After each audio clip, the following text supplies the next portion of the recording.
This distinctive instrument has some well thought out design attributes, and as usual, we'll get up to the top of the bass, work down looking at the specification, onto the electronics, and then hear some of the sounds that this instrument can stir up for us.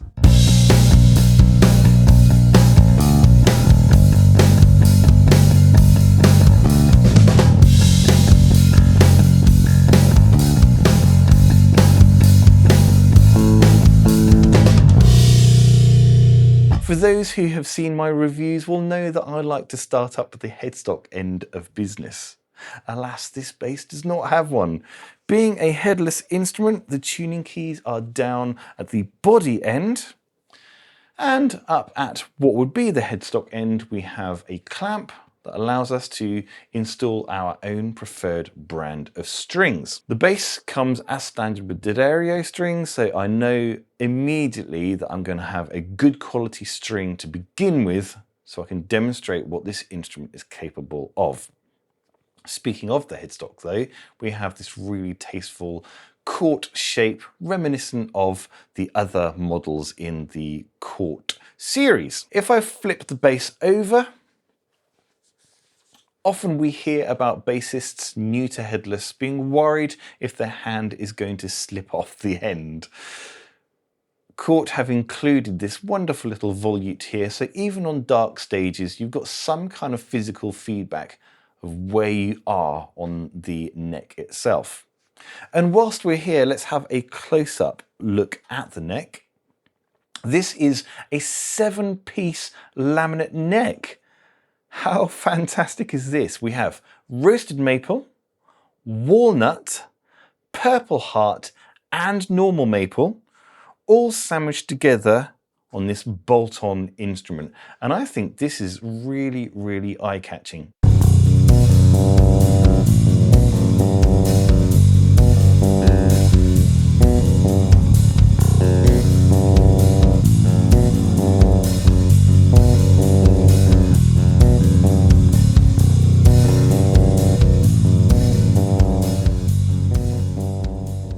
Round the front of Space 5, we have a roasted maple fretboard with a 15.75 inch radius. Onto that, we have 24 frets installed, very, very neatly. There's no sharp edges. And this includes a 0 fret in place of a standard nut. I love 0 frets.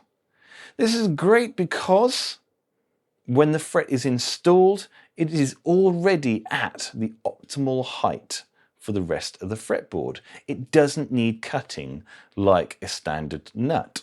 The width for this 5-string model is set at 47mm, and this is quite comfortable for a standard 5-string bass. Coming down the fretboard, we have abalone dots, and this is tasteful all the way, as we'll see as we get onto the body. A really, really nice eye-catching look to this rather splendid looking instrument. Switching to my close-up camera as we traverse down the neck, we can take a look at the new generation Cort logo. And also, whilst we're here, at the end of the neck, the truss rod adjustment. And there's even a tool included in the toolkit with the instrument as standard for doing our adjustments to the neck as and when we need. Whilst we're here, let us take a look at the body. This is absolutely gorgeous. The body itself is soft maple, but it has a 6mm poplar burl top in this absolutely stunning satin space dust finish. The bass comes in a green or a grey finish that we can see here. I would have loved to have got my dirty little mitts on the green finish. However, with demand being so high for these basses, Cort very, very kindly lent me this grey model. I really love this styling here, and it continues round onto the upper horn as well. And if I lift the bass up, we can see on the lower bout and horn as well. Just looks super, super tasteful. Onto the body is mounted 5 monorail bridge tuners. and these are arranged with a string spacing of 18mm. This is enough to get your fingers in between the strings, but also not too wide if you're coming from other 5-string instruments that may have a closer string spacing. Let's flip the bass over and we'll have a look at the back of the instrument, and we can see that we have got a bolt-on neck here, and I love this cutaway. Cort, again, have thought about what the player needs, and as I roll the bass over, we can see that the actual heel curves away into a very shallow block. And whilst we're here, we can see the battery compartment for the onboard 3-band equalizer, and the compartment for the rest of the electronics as well. And I don't know if you can make it out on the camera, but underneath this grey finish, even though we've got a soft maple wood here, if I move it in the light, I can actually see that this particular example has actually got like a curly maple finish. I kind of wish that we could actually see this a bit more clearly. It's hidden away, and actually in the camera it just looks like finger marks, but trust me on this, if you move it in the light just right, you can see the curly maple moving around. How stunning is that? Okay, it's time to see what the electronics can do for us, and on board we have 2 Bartolini Mark I pickups. We're finding these in a lot of instruments, certainly by Cort and Ibanez and the like. Great sounding, well balanced and slightly polite sounding pickups. They are humbucking and have a nice even tone across the board. And if you're looking for something a bit more aggressive, then maybe these aren't the pickups for you. But don't worry, there's good news. The equalizer on board will allow us to dial in a wide range of sounds, including a biting mid-range. As for controls, we have a master volume with a pull-up switch that puts the bass into passive mode. Next to that, we have a pickup pan with a center click, bass, middle and treble active preamp controls with a center click for 0, i.e. when they are bypassed. Let's dial in some sounds and hear what this instrument is all about. In this first example, I have dialed in the neck pickup, I have pushed the bass and the mids up, left the treble where it is, and I'm going to dig in to begin with a little bit of fingerstyle.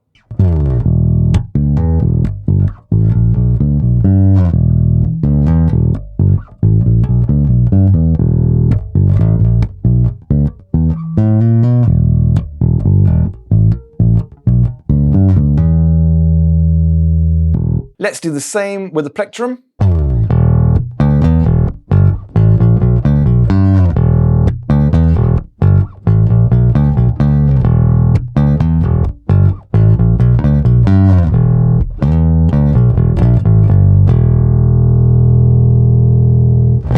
In this next example, I have dialed in the bridge pickup, pulled the bass back and pushed the mids yet again, and I'm going to favour playing over the bridge pickup for a more biting sound.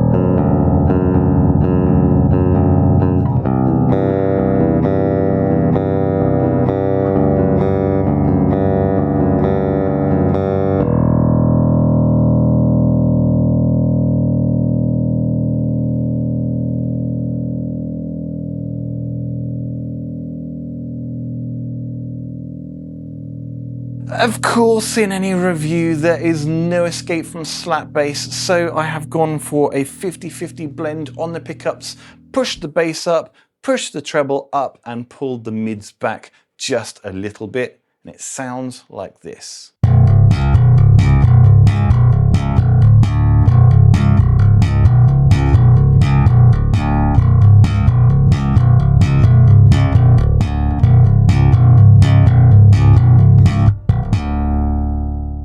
Switching between the active and passive electronics is absolutely noiseless, and one of the things I really like is that when you pull up the switch, there's no change in level when the EQ is set to 0. Here's the active level, and then switching over the passive level.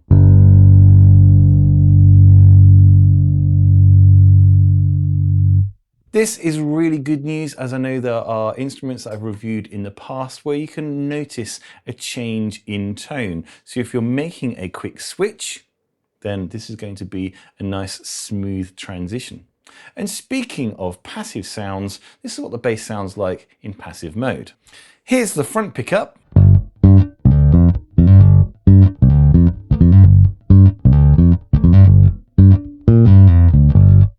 And the bridge pickup.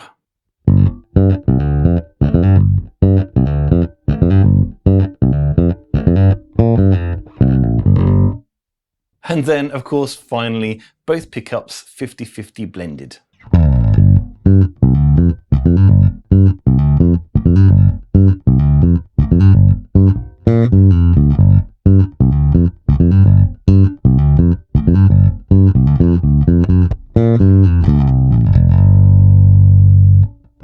Harmonics ring out of this instrument like there's no tomorrow, especially when I favour the rear pickup.